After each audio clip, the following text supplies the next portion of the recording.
ನಿಮ್ಮೆಲ್ಲರಿಗೂ ನಮಸ್ತೆ. ಹಾಗೆ ಟ್ಯಾರೋ ಲೈಫಿಗೆ ನಿಮ್ಮೆಲ್ಲರಿಗೂ ಸ್ವಾಗತ.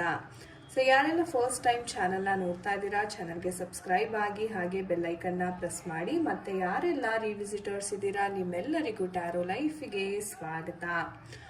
ಸೊ ಫ್ರೆಂಡ್ಸ್, ಇಂದಿನ ಒಂದು ವಿಡಿಯೋನಲ್ಲಿ ಕ್ಯಾಂಡಲ್ ವ್ಯಾಕ್ಸ್ ರೀಡಿಂಗ್ ಇರುತ್ತೆ. ಸೊ ಏನಪ್ಪ ಟಾಪಿಕ್ ಅಂತಂದರೆ, ನೀವು ಇಷ್ಟಪಡುವಂಥ ವ್ಯಕ್ತಿಯ ಮನಸ್ಸಿನಲ್ಲಿ ಏನಿದೆ, ಓಕೆ. ಸೊ ಈ ಒಂದು ಟಾಪಿಕಿನ ಬಗ್ಗೆ ಇಂದಿನ ರೀಡಿಂಗ್ ಇರುತ್ತೆ. ಸೊ ಯಾರೆಲ್ಲ ಲೈಕ್ ನೋ ಕಮ್ಯುನಿಕೇಷನ್ ಝೋನಲ್ಲಿ ಇದ್ದೀರಾ, ಅಥವಾ ಅವರು ಮಾತಾಡ್ತಾ ಇಲ್ಲ, ಸೊ ಸರಿಯಾಗಿ ಮೆಸೇಜಸ್ ಮಾಡ್ತಾ ಇಲ್ಲ, ಸೊ ಯಾವ ರೀತಿ ಅವರ ಒಂದು ಭಾವನೆ ಇದೆ ನಿಮ್ಮ ಒಂದು ರಿಲೇಶನ್ಶಿಪ್ ನ ಕುರಿತಾಗಿ, ಸೊ ಇದೆಲ್ಲವನ್ನು ಇಂದಿನ ಒಂದು ಕ್ಯಾಂಡಲ್ ವ್ಯಾಕ್ಸ್ ರೀಡಿಂಗ್ ಮಾಡೋದ್ರ ಮುಖಾಂತರ ನಾವು ತಿಳ್ಕೊಳ್ಳೋಣ. ಆ್ಯಂಡ್ ಟ್ಯಾರೋ ಕಾರ್ಡ್ಸ್ ಇಂದ ಸಹ ನಾನು ನಿಮಗೆ ಕೆಲವೊಂದು ಮೆಸೇಜಸ್ ಪರಿಹಾರಗಳನ್ನು ಶೇರ್ ಮಾಡ್ತೀನಿ. ಸೊ ಖಂಡಿತ ವಿಡಿಯೋವನ್ನು ಕೊನೆತನಕ ನೋಡಿ. ಓಕೆ, ಸೊ ನೋಡೋಣ ನಿಮ್ಮ ಒಂದು ವ್ಯಕ್ತಿಯ ಮನಸ್ಸಿನಲ್ಲಿ ಏನಿದೆ, ಅವರ ಭಾವನೆಗಳಂತಕ್ಕಂಥದ್ದು ಏನಿದೆ. Dear universe, please help us guide. ಯಾರೆಲ್ಲ ನಿಮ್ಮ ವೀಕ್ಷಕರು ವಿಡಿಯೋವನ್ನು ನೋಡ್ತಾ ಇದ್ದೀರಾ ಅವರ ಒಂದು ಗೈಡ್ ಮಾಡಿ. ಸೊ ಶುರು ಮಾಡೋಣ. ಸೊ ಗಾಯ್ಸ್, ಈ ಫ್ಲೇಮನ್ನು ನೋಡಿ, ನಿಮ್ಮ ಪರ್ಸನ್ ನೇಮ್ ಮತ್ತು ಡೇಟ್ ಆಫ್ ಬರ್ತ್ನ 3 ಸಲ ಮನಸ್ಸಿನಲ್ಲಿ ಹೇಳ್ಕೊಳ್ಳಿ. ಯೂನಿವರ್ಸಲಿ ಪ್ರೇಯರನ್ನು ಮಾಡ್ಕೊಳ್ಳಿ. ನೋಡೋಣ ನಿಮ್ಮ ವ್ಯಕ್ತಿಯ ಒಂದು ಭಾವನೆಗಳು ನಿಮ್ಮ ಬಗ್ಗೆ ಏನೆಲ್ಲ ಇದೆ ಅಂತ. ಓಕೆ, ಸೊ ಗೈಸ್, ನಿಮ್ಮ ವ್ಯಕ್ತಿ ಖಂಡಿತ ನಿಮ್ಮನ್ನ ತುಂಬಾ ನೆನಪಿಸ್ಕೋತಾರೆ ಅಂತಾನೆ ಹೇಳ್ಬೋದು. ನಿಮ್ಮನ್ನ ಸೋಷಿಯಲ್ ಮೀಡಿಯಾದಲ್ಲಿ ತುಂಬಾನೇ ಸ್ಟಾಕ್ ಮಾಡ್ತಾರೆ ಅಂತಾನು ಹೇಳ್ಬಹುದು. ಸೊ ಬ್ರೇಕಪ್ ಆದ ನಂತರ ಅವರ ಒಂದು ಲೈಫ್ ಒಂಥರ ತುಂಬಾ ಸ್ಟಕ್ ಆಗಿದೆ ಅಂತಾನೆ ಹೇಳ್ಬೋದು. ಜಾಸ್ತಿ ಮೂಮೆಂಟ್ಸ್ ಇಲ್ಲ, ಆ್ಯಂಡ್ ಅವರ ಒಂದು ಮನಸ್ಸಿನಲ್ಲಿ ತುಂಬಾ ಒಂದು ಭಾರವಾದ ಎಮೋಷನ್ಸ್ನ ಇಟ್ಕೊಂಡಿದ್ದಾರೆ ಅಂತಾನು ಹೇಳ್ಬೋದು.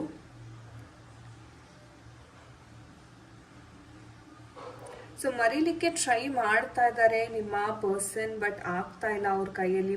ಮತ್ತೆ ನಿಮ್ಮ ಒಂದು ನೆನಪುಗಳು ಅಂತಕ್ಕಂಥದ್ದು ತುಂಬಾ ಕಾಡ್ತಾ ಇದೆ ಅಂತಾನೆ ಹೇಳ್ಬೋದು. ಓಕೆ, ಸ್ವಲ್ಪ ನೆಗೆಟಿವ್ ಎನರ್ಜಿ ನೋಡ್ತಾ ಇದ್ದೀನಿ ಗೈಸ್. ಅವರ ಮೈಂಡ್ ಸೆಟ್ ಸ್ವಲ್ಪ ನೆಗೆಟಿವ್ ಆಗ್ತಾ ಇದೆ ಅಂತಾನೆ ಇಲ್ಲಿ ಬರ್ತಾ ಇದೆ. ಯಾರು ಕಂಟ್ರೋಲ್ ಮಾಡ್ತಾ ಇದ್ದಾರೆ ನಿಮ್ಮ ಪರ್ಸನ್ನ ಅಥವಾ ಅವ್ರ ಮನೆಯವರು. ಸಿ ಐ ಕ್ಯಾನ್ ಸಿ ದೋ ಸ್ಪಾರ್ಕ್ಲಿಂಗ್. ನಿಮಗೆ ಫ್ಲೇಮಲ್ಲಿ ಆ ಒಂದು ಸ್ಪಾರ್ಕಲ್ಸ್ ಕಾಣಿಸ್ತಾ ಇದೆ.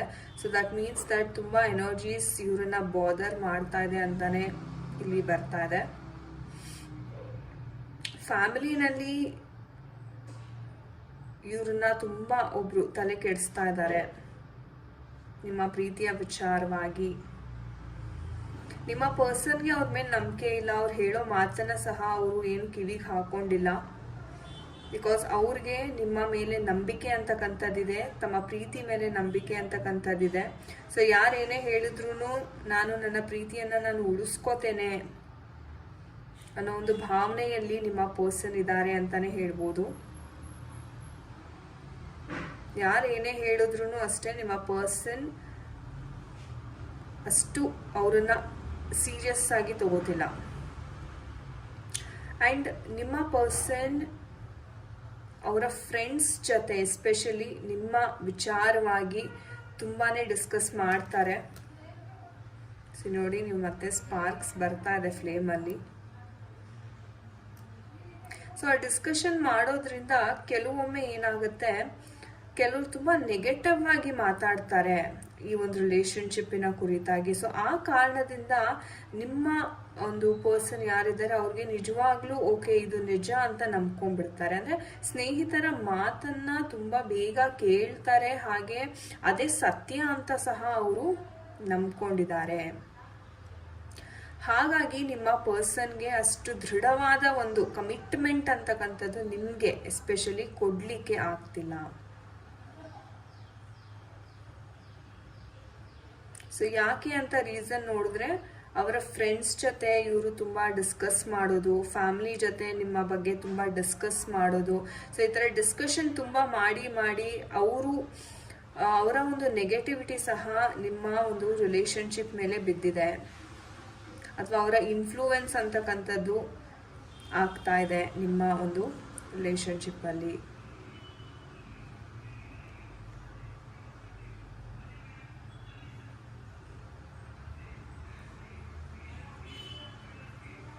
ಸೊ ತುಂಬ ಬೇಗ ನಿಮ್ಮ ಪರ್ಸನ್ ನಿಮ್ಮನ್ನ ಕಾಂಟ್ಯಾಕ್ಟ್ ಮಾಡ್ತಾರೆ, ತುಂಬ ಶೀಘ್ರದಲ್ಲಿ ಕಾಂಟ್ಯಾಕ್ಟ್ ಮಾಡ್ತಾರೆ ನಿಮ್ಮ ಪರ್ಸನ್. ಸೊ ನೀವೇನು ವೆಯ್ಟ್ ಮಾಡ್ತಾ ಇದ್ದೀರಾ ಅಥವಾ ಮ್ಯಾನಿಫೆಸ್ಟ್ ಮಾಡ್ತಾ ಇದ್ದೀರಾ ನಿಮ್ಮ ಪರ್ಸನ್ಗೋಸ್ಕರ, ಖಂಡಿತವಾಗ್ಲೂ ಅವ್ರು ಮತ್ತೆ ನಿಮ್ಮನ್ನ ಅಪ್ರೋಚ್ ಮಾಡುವಂಥ ಎಲ್ಲ ಸಾಧ್ಯತೆ ಇದೆ ಆ್ಯಂಡ್ ಅಪಾಲಜೈಸ್ ಮಾಡುವಂಥ ಸಾಧ್ಯತೆ ಇದೆ. ಐ ಆಮ್ ಸಾರಿ ಅಂತ ಕೇಳಿ ಅವರು ನಾನು ಮಾಡಿದ ತಪ್ಪು ಅಥವಾ ನನ್ನಿಂದ ಏನಾದರೂ ತಪ್ಪಾಗಿದ್ರೆ ದಯವಿಟ್ಟು ಕ್ಷಮಿಸ್ಬಿಡಿ, ತುಂಬ ಪಶ್ಚಾತ್ತಾಪ ಕಾಣಿಸ್ತಾ ಇದೆ. ಬಟ್ ನೀವು ಅದನ್ನ ಅಷ್ಟು ಸುಲಭವಾಗಿ ನೀವು ಒಪ್ಕೊಳ್ಳಲ್ಲ ಅಂತಾನು ಇಲ್ಲಿ ಕಾಣಿಸ್ತಾ ಇದೆ. ಯಾಕಂತಂದ್ರೆ ಈ ವ್ಯಕ್ತಿ ನಿಮ್ಮ ಮನಸ್ಸನ್ನ ಅಷ್ಟು ನೋಯಿಸಿದ್ದಾರೆ, ನಿಮ್ಮ ಮನಸ್ಸಷ್ಟು ನೋವಾಗಿದೆ, ತುಂಬಾನೇ ನೀವು ಡಿಪ್ರೆಷನ್ಗೂ ಸಹ ಹೋಗಿದ್ದೀರಾ. ಇಲ್ಲಿ ಮನೆಯವ್ರಿಗೂ ಉತ್ತರ ಕೊಡೋಕ್ಕಾಗದೆ ಈ ವ್ಯಕ್ತಿ ಜೊತೆನೂ ನಿಮಗೆ ಕಮಿಟ್ಮೆಂಟ್ ಸಿಗದೇನೆ ತುಂಬ ನೀವು ಹಿಂಸೆಯನ್ನ ಪಟ್ಟಿದ್ದೀರಾ. ಸೊ ಹಾಗಾಗಿ ಅವರಾಗೆ ಅವರು ಮತ್ತೆ ನಿಮ್ಮ ಲೈಫಲ್ಲಿ ಬಂದ್ರೂ ನೀವು ಅವರನ್ನ ಅಷ್ಟು ಈಸಿಯಾಗಿ ಮತ್ತೆ ಕ್ಷಮಿಸಿ ಒಪ್ಕೊಳ್ಳುವಂಥ ಪರಿಸ್ಥಿತಿನಲ್ಲಿ ಇರೋದಿಲ್ಲ. ಬಟ್ ನಿಮ್ಮ ಮನಸ್ಸೇನಪ್ಪ ಅಂದರೆ ನಾನೇನು ನೋವು ಅನುಭವಿಸಿದ್ದೆ ಆ ನೋವು ಅವ್ರಿಗೂ ಆಗಬೇಕು, ನನ್ನ ತಳಮಳ ಹೇಗಿತ್ತು, ನನ್ನ ಮನಸ್ಥಿತಿ ಹೇಗಿತ್ತು ಅವ್ರಿಗೂ ಅದೇ ಥರ ಆಗಬೇಕು ಅಂತ ನಿಮ್ಮ ಮನಸ್ಸಿನಲ್ಲಿ ಆ ಒಂದು ದ್ವೇಷದ ಜ್ವಾಲೆ ಅಂತಕ್ಕಂಥದ್ದು ತುಂಬ ಇದೆ ಅಂತಾನೆ ಹೇಳ್ಬೋದು.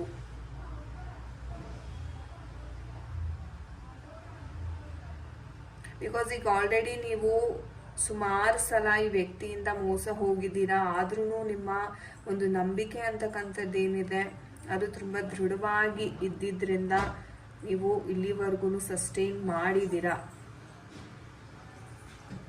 ಇಲ್ಲಿವರೆಗೂ ತಡ್ಕೊಂಡಿದ್ದೀರಾ ಅಂತಾನೆ ಹೇಳ್ಬೋದು. ಬಟ್ ಇನ್ನೊಂದು ಚಾನ್ಸ್ ಕೊಡೋದಕ್ಕೆ ನೀವು ರೆಡಿ ಇಲ್ಲ ಗೈಸ್.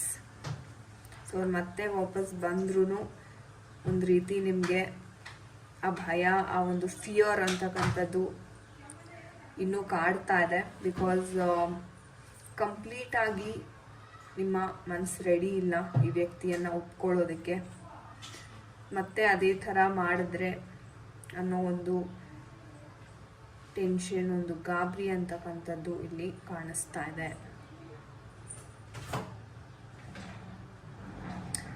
ಬಟ್ ಕನ್ವಿನ್ಸ್ ಮಾಡ್ತಾರೆ ಗೈಸ್, ನಿಮ್ಮನ್ನ ತುಂಬ ಕನ್ವಿನ್ಸ್ ಮಾಡ್ತಾರೆ ಈ ಪರ್ಸನ್.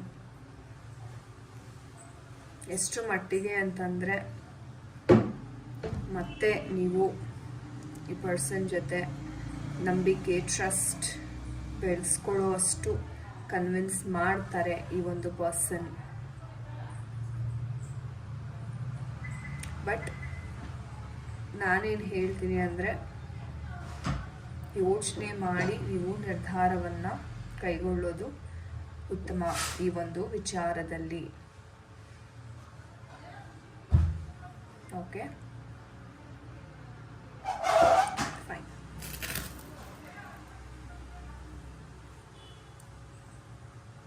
ಸೊ ನೋಡೋಣ ನಮ್ಮ ಒಂದು ಟ್ಯಾರೋ ರೀಡಿಂಗಲ್ಲಿ ಯಾವ ಒಂದು ಎನರ್ಜೀಸ್ ಬರ್ತಾ ಇದೆ ಈ ಒಂದು ವಿಚಾರವಾಗಿ. ವ್ಯಕ್ತಿಯ ಮನಸ್ಸಿನಲ್ಲಿ ಯಾವ ಒಂದು ಭಾವನೆ ಮೂಡ್ತಾ ಇದೆ ನಮ್ಮ ವೀಕ್ಷಕರಿಗೆ divine please guide.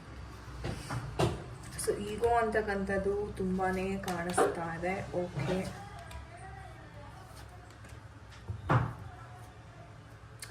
So guys, ನಾನು ಹೇಳ್ದಂಗೆ ಆ ಪಶ್ಚಾತ್ತಾಪ ಅಂತಕ್ಕಂಥದ್ದು ಇಲ್ಲಿ ತುಂಬಾನೇ ಕಾಣಿಸ್ತಾ ಇದೆ. ತುಂಬ ರಿಗ್ರೆಟ್ ಫೀಲ್ ಮಾಡ್ತಾ ಇದ್ದಾರೆ ನಿಮ್ಮ ಪರ್ಸನ್. ನೀವು ಬಿಟ್ಟು ಹೋದ ನಂತರ ಒಂದು ರೀತಿ ಹೇಳಬೇಕು ಅಂದರೆ ಅವರ ಮನಸ್ಥಿತಿ ಸಹ ಅಷ್ಟು ಚೆನ್ನಾಗಿ ಇಲ್ಲ ಅಂತಾನೆ ಹೇಳ್ಬೋದು. ತುಂಬ ಓವರ್ ಥಿಂಕಿಂಗ್ ಮಾಡ್ತಾ ಇದ್ದಾರೆ and he or she wants to communicate with you. ಆ ಒಂದು ಕನಸನ್ನು ಮತ್ತೆ ಕಾಣ್ತಾ ಇದ್ದಾರೆ ನಿಮ್ಮ ಜೊತೆ ಈ ಒಂದು ಪರ್ಸನ್.